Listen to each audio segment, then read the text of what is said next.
क्या Donald Trump ने दुनिया को विश्व युद्ध में झोंक दिया है? क्या ट्रंप की एक गलती से विश्व युद्ध होगा शुरू? चीन और रूस के ऐलान से नाटो क्यों परेशान? ट्रंप को क्यों नहीं मिला नाटो का साथ? डोनाल्ड ट्रंप का एक फैसला अब दुनिया में विश्व युद्ध का बड़ा कारण बनता दिखाई दे रहा है।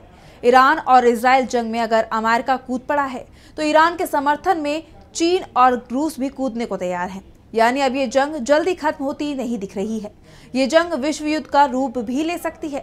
ट्रंप का एक कदम दुनिया को महाविनाश की तरफ ले जाता हुआ दिखाई दे रहा है, क्योंकि रूस और चीन की तरफ से पहले ही साफ कर दिया गया था कि अगर अमेरिका जंग में आया तो वो लोग शांत नहीं रहेंगे। नाटो ने भी अमेरिका को जंग से दूर रहने को कहा था, जबकि अमेरिका खुद ही नाटो का सदस्य है। अमेरिका के बिना नाटो की कल्पना तक नहीं की जा सकती। लेकिन जिस तरह से अब नाटो में अमेरिका के खिलाफ विरोध की आवाजें सुनी जा रही है, उसके बाद अब ये तय माना जा रहा है कि अगर ये जंग और आगे बढ़ती है तो नाटो पूरी तरह से टूट जाएगा। लेकिन उससे भी बड़ा खतरा ये है कि रूस और चीन की एंट्री होने के बाद न्यूक्लियर जंग का भी खतरा बढ़ जाएगा। वैसे ये भी कहा जा रहा है कि चीन और रूस सीधी एंट्री की जगह उसी तरह से ईरान की मदद कर सकते हैं, जैसे यूक्रेन की मदद अमेरिका और यूरोप के देशों की तरफ से की जा रही है। अगर ऐसा होता है तो भी अमेरिका और इजराइल यहाँ बुरी तरह से फंस जाएंगे। तो कैसे डोनाल्ड ट्रंप ने ईरान पर हमला कर दी है बड़ी भूल, और क्या अब विश्व युद्ध की तरफ बढ़ गई है दुनिया? आज हम अपनी स्पेशल रिपोर्ट में इसी सवाल पर करेंगे बात। नमस्कार, मैं आंचल। क्या डोनाल्ड ट्रंप ने विश्व युद्ध का अलार्म बजा दिया है? अमेरिका ने B-2 बॉम्बर्स विमानों के जरिए ईरान के 3 परमाणु ठिकानों फोर्दो, नातांज और इस्फहान पर हमला किया। इन तीनों ठिकानों में फोर्दो काफी अहम माना जा रहा है, क्योंकि ये सबसे सुरक्षित परमाणु ठिकाना था। अमेरिकी राष्ट्रपति ट्रंप ने बताया कि फोर्दो पर विमान ने बमों का पूरा पेलोड गिराया है। फोर्दो को तो इससे कोई बहुत ज्यादा नुकसान नहीं हुआ, लेकिन दुनिया को इसका बड़ा नुकसान होना तय माना जा रहा है। ईरान पर अमेरिकी हमले को रूस के राष्ट्रपति व्लादिमीर पुतिन और चीन के राष्ट्रपति शी जिनपिंग को सीधे चुनौती मानी जा रही है। दोनों ही नेताओं ने आगाह किया था कि ऐसा कोई भी कदम उन्हें युद्ध में उतरने के लिए मजबूर करेगा। चीन के कुछ मालवाहक विमान पिछले कुछ दिनों में तेहरान में उतरने की खबरें भी हैं। तो पुतिन ने साफ कर दिया था कि वो ईरान को अकेले नहीं छोड़ेंगे। पहले इराक, फिर सीरिया में अमेरिका की मित्र सरकार को अमेरिका और उसके मित्रों ने हटा दिया।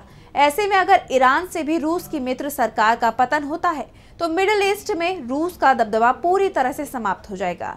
रूस के राष्ट्रपति व्लादिमीर पुतिन से जब इजराइल ईरान युद्ध के बीच अमेरिका के संभावित हमले को लेकर सवाल पूछा गया था कि क्या इससे तीसरे विश्व युद्ध का खतरा है, तो उन्होंने बिना किसी हिला हवाली के कहा था कि ये मजाक नहीं है, ये खतरनाक स्थिति है।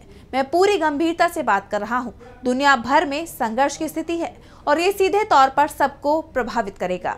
अमेरिकी हमले को लेकर ईरान के विदेश मंत्री अब्बास अरागची ने कहा है कि अमेरिकी हमला आक्रामक और कल्पना से परे खतरनाक नतीजों वाला साबित होगा। अमेरिका को इससे आपराधिक कार्रवाई की सजा भुगतनी होगी। अमेरिकी हमले के खिलाफ दुनिया भर में तीखी प्रतिक्रिया सुनी जा रही है। लैटिन अमेरिकी देशों ने तो अमेरिका के खिलाफ मोर्चा ही खोल दिया है। इस हमले को उकसावे वाली कार्रवाई बताया है। कोलंबिया, वेनेजुएला, चिली, क्यूबा ने अमेरिकी सैन्य कार्रवाई को UN चार्टर का खुल्ला उल्लंघन बताया है। साफ कर दिया है कि इसके विनाशकारी परिणाम सामने आएंगे। उत्तर कोरिया ने भी कहा है कि इजराइल और अमेरिका जैसे देश मध्य पूर्व में शांति के लिए कैंसर जैसा खतरा है। ये युद्ध बड़े क्षेत्र में फैल सकता है। परमाणु कार्यक्रम को लेकर उत्तर कोरिया और ईरान लंबे समय से अमेरिका और पश्चिमी देशों के आर्थिक प्रतिबंध झेलते रहे हैं। दोनों देश यूक्रेन के खिलाफ युद्ध में रूस को ड्रोन और अन्य हथियार भी मुहैया करा रहे हैं। चीन ने अमेरिकी हमलों की कड़े शब्दों में निंदा करते हुए कहा कि वॉशिंगटन ने पिछले समय की रणनीतिक भूल को दोहराया है।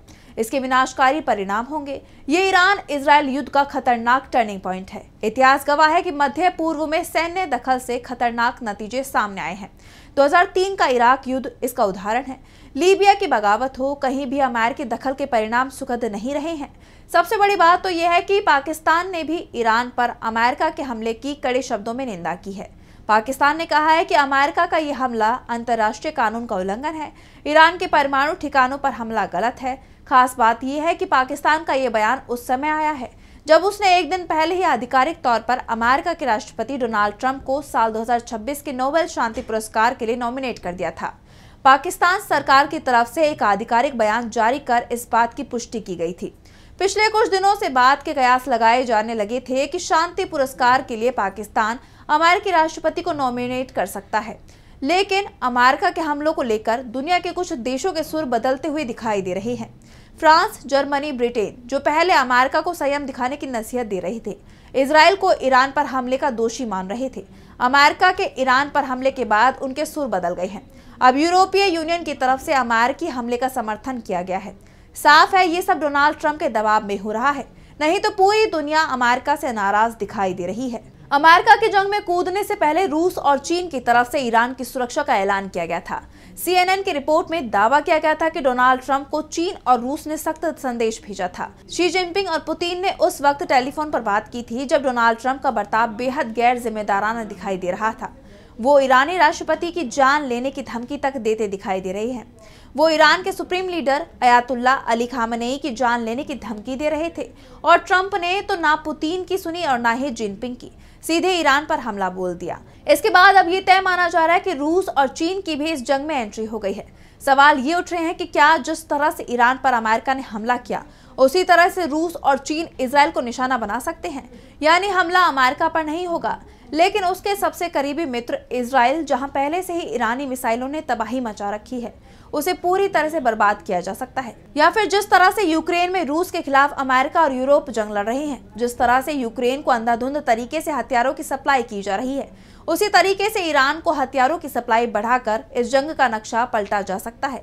इस समय ईरान के सामने सबसे बड़ी मुश्किल यह है कि उसके पास आधुनिक एयर डिफेंस सिस्टम मौजूद नहीं है, जो रूस आसानी से उपलब्ध करा सकता है।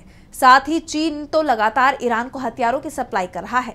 इस तरह की खबरें सामने आ रही हैं कि चीनी कार्गो विमान जो उड़ान यूरोप के लिए भरते हैं, लेकिन ईरान पहुंचकर गायब हो जाते हैं। जहां के लिए उन्होंने उड़ान भरी वो वहां पहुंच ही नहीं रहे हैं। ऐसे में अगर ये जंग जल्दी नहीं रुकी, या फिर ईरान की तरफ से अमेरिकी सैन्य बेस को निशाना बना सकता है। अमेरिका के सऊदी अरब, UAE, Kuwait, Qatar, Jordan, Oman, Bahrain समेत 8 देशों में 27 सैन्य ठिकाने मध्य पूर्व के देशों में हैं। अमेरिका ब्रिटेन का हिंद महासागर में दिएगो गार्सिया में बड़ा सैन्य अड्डा है। माना जा रहा है कि यहीं से B-2 बम वर्षक विमानों ने GBU-57 MOP बम ईरान पर गिराए हैं। ऐसे में ईरान अमेरिका पर भले ही हमला नहीं कर पाए, क्योंकि उसके पास जो मिसाइलें हैं वो 2 से 2,500 किलोमीटर तक ही मार सकती हैं, लेकिन वो अमेरिका के सैन्य अड्डों को तो निशाना बना ही सकता है। साथ ही कई यूरोपीय देश भी ईरान की मिसाइलों की जद में हैं, उन पर भी वो हमला कर सकता है। ईरान के सुप्रीम लीडर खामेनेई ने तो पहले ही साफ कर दिया था कि अमेरिका को सबक सिखाया जाएगा, और उससे पहले उसके सहयोगी की बारी है। इजराइल पर ईरान ने मिसाइलों की बौछार कर दी है। डर के मारे नेतन्याहू इस समय बंकर में शरण लिए हुए हैं। इजराइल में इमरजेंसी लगी हुई है। 7 जुलाई तक हवाई सेवा को पूरी तरह से सस्पेंड कर दिया गया है। तो फिलहाल के लिए हमारी स्पेशल रिपोर्ट में बस इतना ही, और देश और दुनिया की तमाम बड़ी खबरों के लिए देखते रहिए DB लाइव। नमस्कार।